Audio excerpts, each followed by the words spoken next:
Salut à tous, alors aujourd'hui on se retrouve pour une nouvelle vidéo. Comme vous le voyez dans le titre, on va parler des choses étranges ou originales que l'on peut manger au Japon. N'hésitez pas à exploser la barre de like. Let's go. Le Japon est reconnu pour être un pays assez particulier, que ce soit dans sa culture traditionnelle ou son modernisme. Les Japonais ont parfois des coutumes ou des habitudes qui nous paraissent tout à fait étranges et qui font le charme du pays. La nourriture n'échappe pas à ce constat, vous allez voir qu'on peut manger des mets vraiment étranges au pays du soleil levant. Parfois on a de très bonnes surprises, parfois on regrette d'avoir été si aventureux. Le natto. Le natto est l'un des classiques du petit déjeuner japonais. C'est un aliment à base de haricots fermentés que l'on mange le plus souvent avec du riz. Il faut éviter d'y mettre les doigts car le natto est très gluant. Si l'aspect vous rebute, sachez aussi que l'odeur est assez désagréable. Pourtant les Japonais en sont très friands, en particulier au petit déjeuner. Shirako, du sperme de poisson. Et oui, au Japon, on peut manger du sperme de poisson. Saumon, morue, lotte, fugu.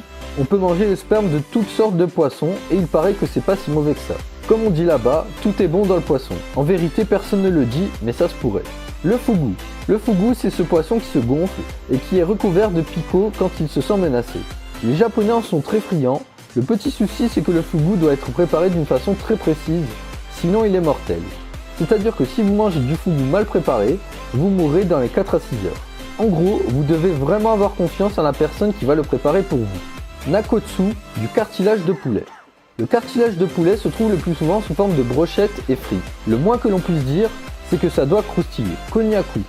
Rien de particulièrement étrange dans la composition du konnyaku. Farine de konjac mélangée à de l'eau de chaux, le tout est ensuite gélifié. Mais c'est l'aspect qui peut paraître un peu ragoûtant. Ce mets est très prisé pour les adeptes du régime car il a une teneur très faible en calories. Les crabes frits. Au Japon on frit tout. Vraiment tout, même les crabes et en entier. Sinon c'est pas drôle. Il ne reste plus qu'à croquer dedans. Uni, des oursins. Bien sûr c'est l'intérieur qu'on mange. Et à ce qu'il paraît c'est excellent.